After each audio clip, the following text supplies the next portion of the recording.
The Supreme Court have nullified the election of all the candidates of All Progressive Congress in Zamfara State in the 2019 general election, delivering a unanimous judgment of the five-man panel led by Acting Chief Justice of Nigeria, Justice Tanko Muhammad. The Apex Court declared that the first runner-up as the winner of all the posts earlier declared to have been won by the APC and its candidate.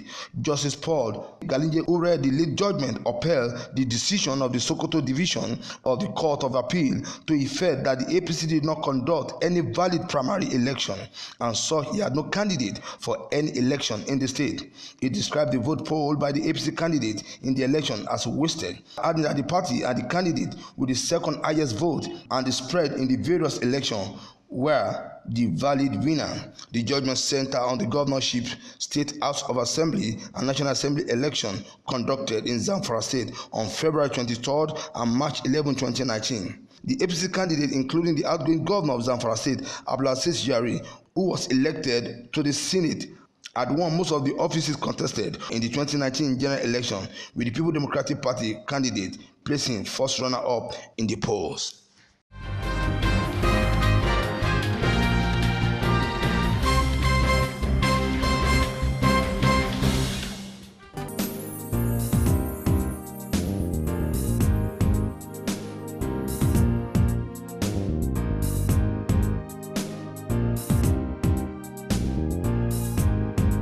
The Supreme Court have upheld the election of Governor Kayode Fayemi of Ekiti State. In a unanimous judgment, a five-man panel of the court dismissed the appeal filed by the People Democratic Party (PDP) and its candidate in the last governorship election in Ekiti State, Kolapo Olushola Eleka. In the red judgment by Justice John Okoro, the court held that the appeal was unmeritorious and proceeded to uphold the earlier judgment by the Court of Appeal Abuja, which affirmed the decision of the election tribunal to effect that Fayemi was validly elected.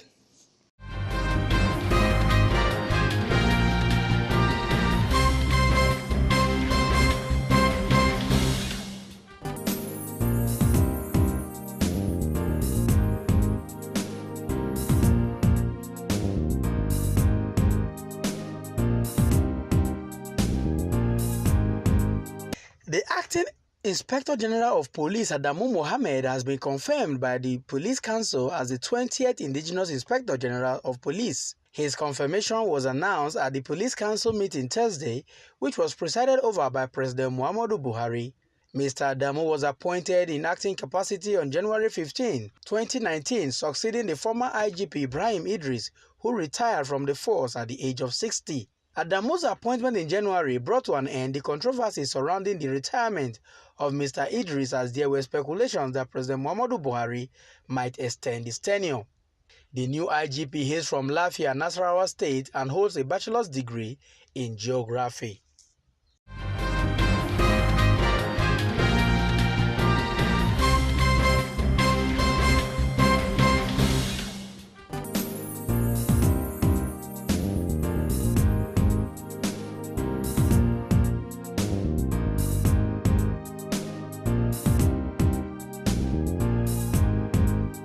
Nigerian Senate has condemned the spate of wanton killing in Rivers State, which seems to be going out of control. Senate raised concern on the Rivers killing following a motion by Rivers East Senator Andrew Ushendo, who expressed worry that spate of killing of innocent citizens in the state, as well as other crime like kidnapping, has been the bane of the oil-rich state for more than a decade now.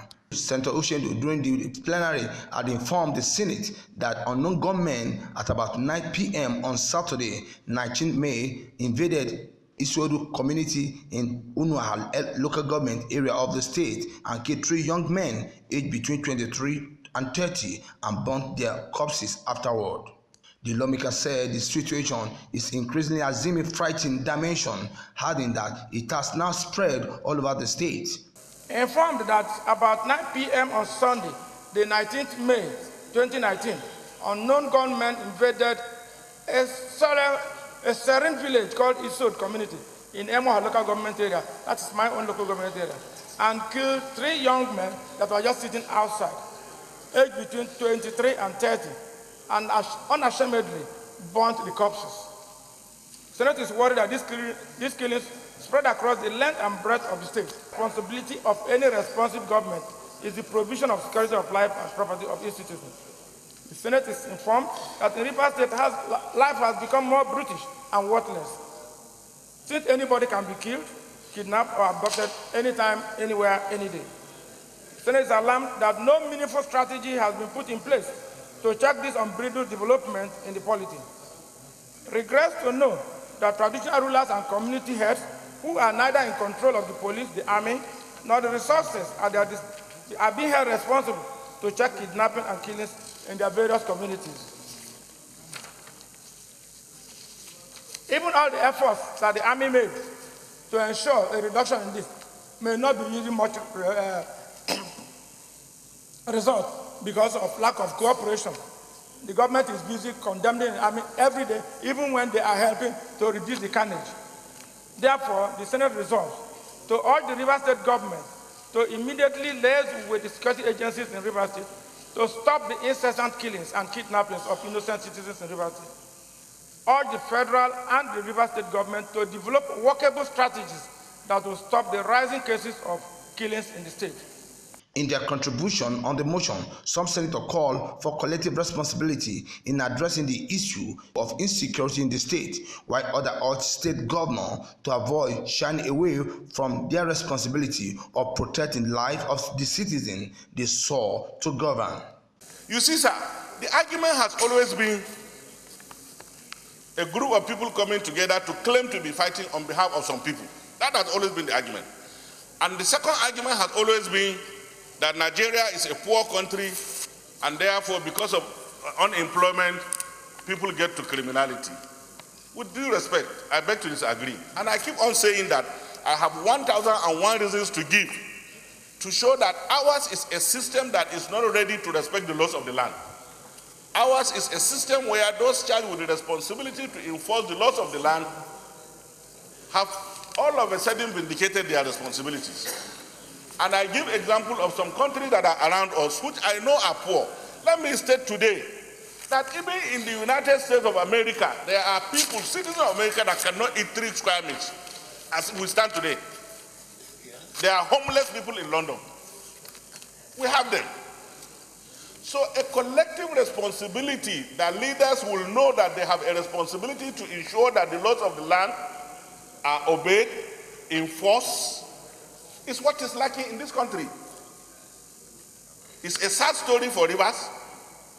Rivers used to be one of the best states that senators and members will be happy visiting.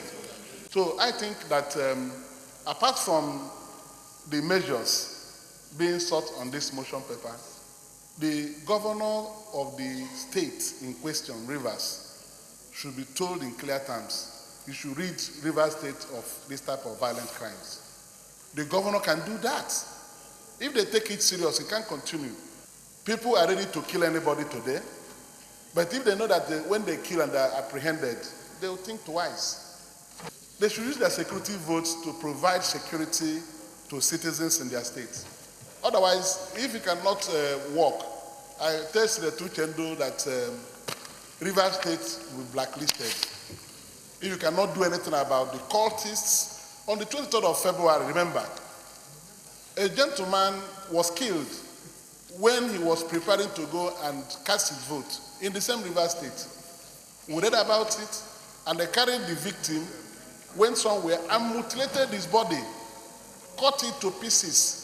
Somebody who had had doctorate degree from University of Port Harcourt. He was killed in such a manner, and people who contested the election may have been declared winners, and they're happy. The killers of this gentleman were not found. It's very appalling, very terrible. So the government and the chief executives of these governments in the various states should put their eyes on the ground, mobilize the security people so that they will make crime unattractive. Mr. President, it's really sad.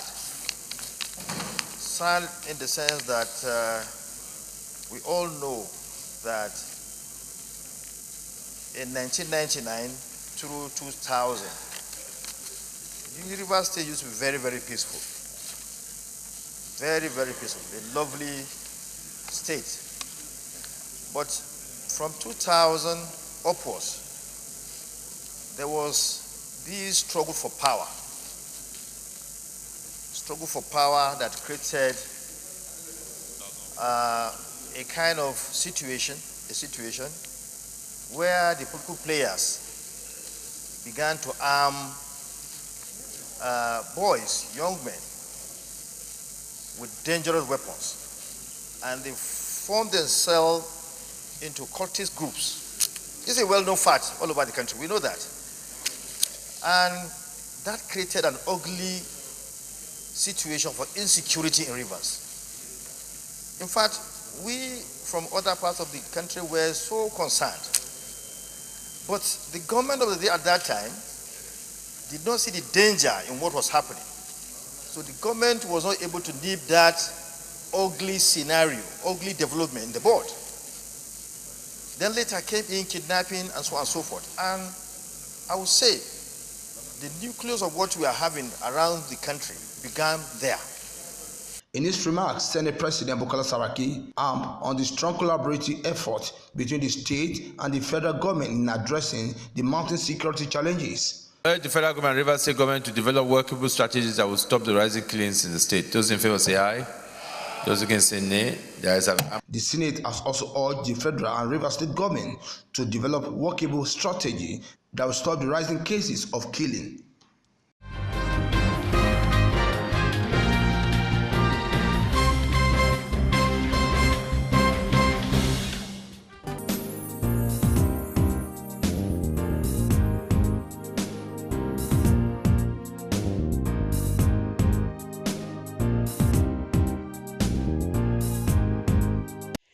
The Federal Executive Council on Wednesday held its valedictory session, which was the last council meeting for the first term of President Muhammadu Buhari. The ministers who arrived the council chambers of Aso Rock Presidential Villa a few minutes before 11 a.m.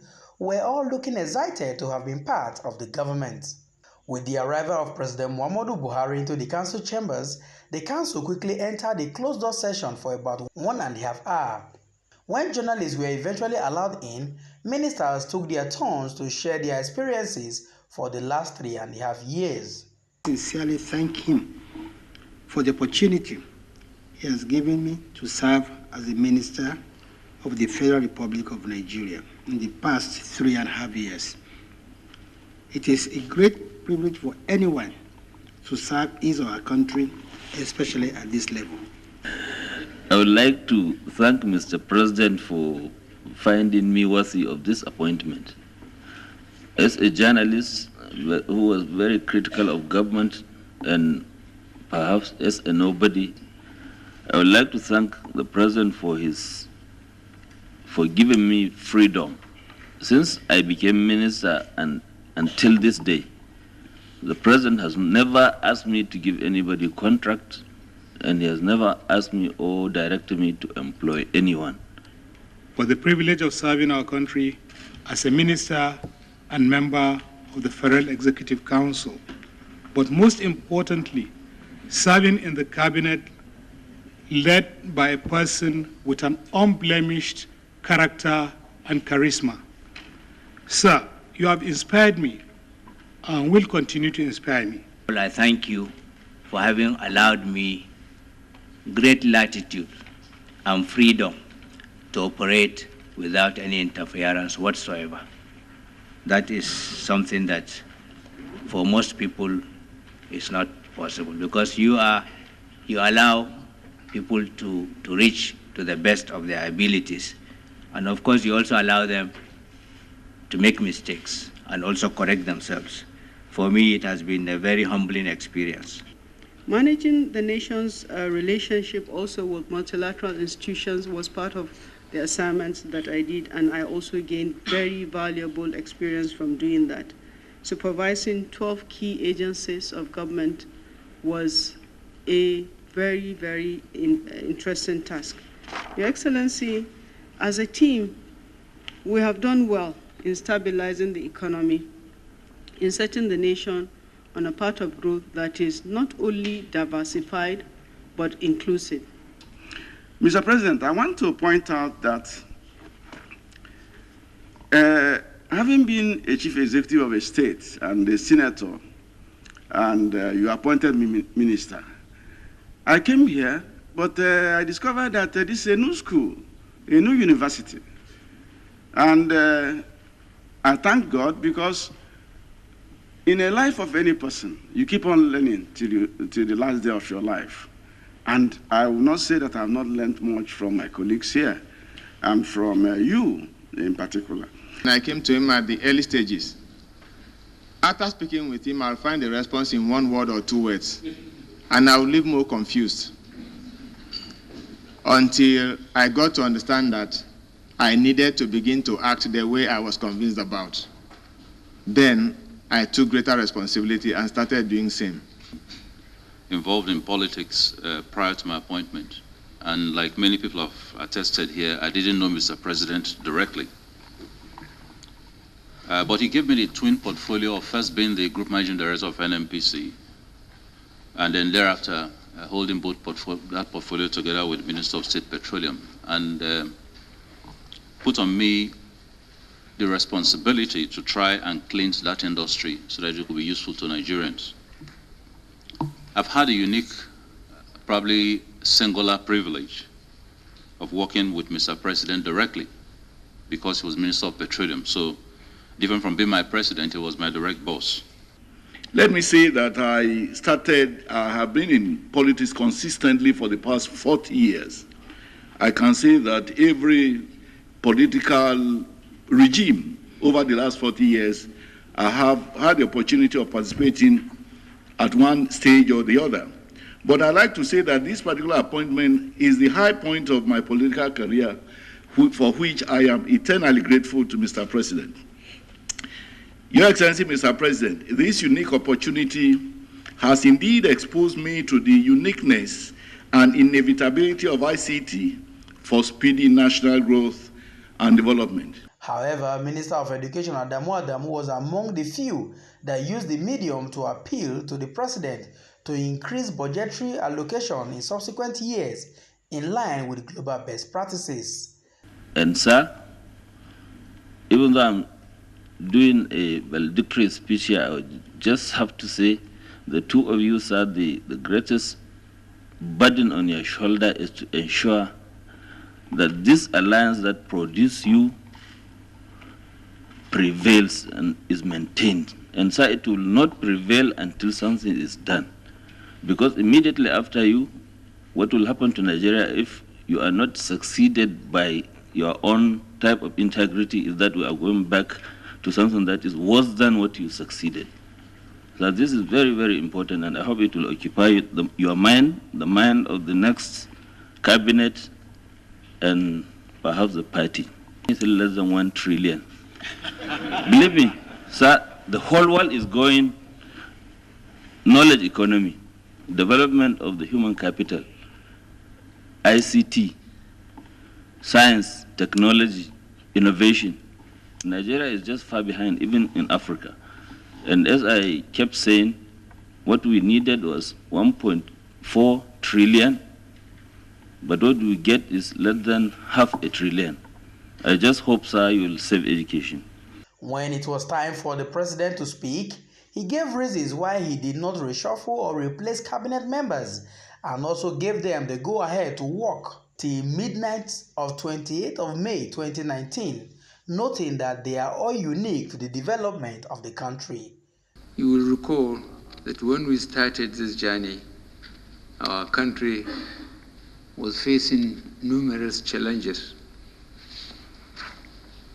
We inherited a broken country which eventually went into recession in the second quarter of fiscal year 2016.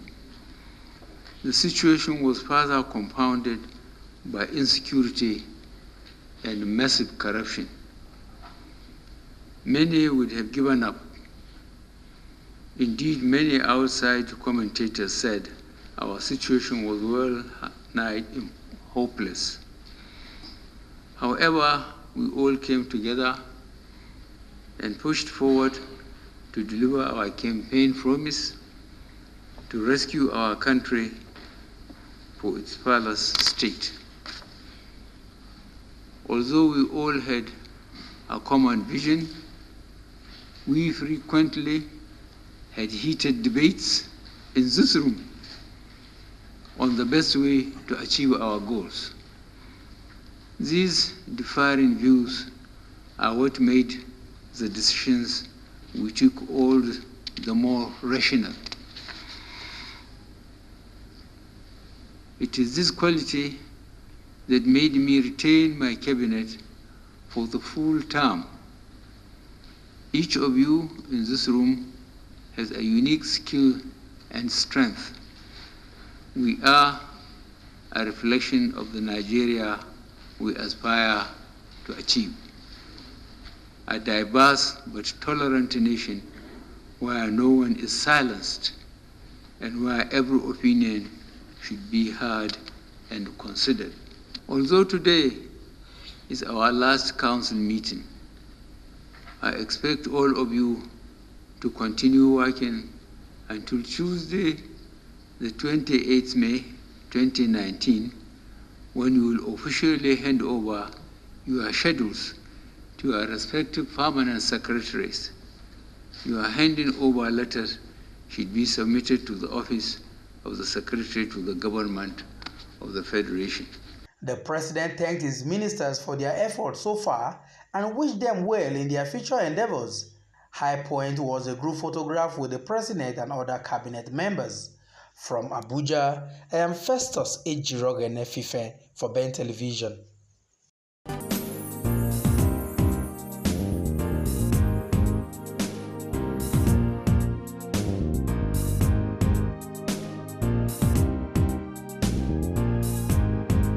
Ekiti State Governor Kayode Fayemi has said that the Nigerian Governor Forum under his watch will address all issues that come its way as amicably as possible in the overall interest of the country. Fayemi spoke a moment after he was unanimously elected as the chairman of the forum, said he was ready to build on the commitment of his predecessor by ensuring that states have a strong partnership with the federal government as a federating unit. Ekiti Governor explained that his election as chairman and Sokoto State Governor Aminu Tambuwa as deputy chairman showed that the forum represents Nigeria regardless of political affiliation.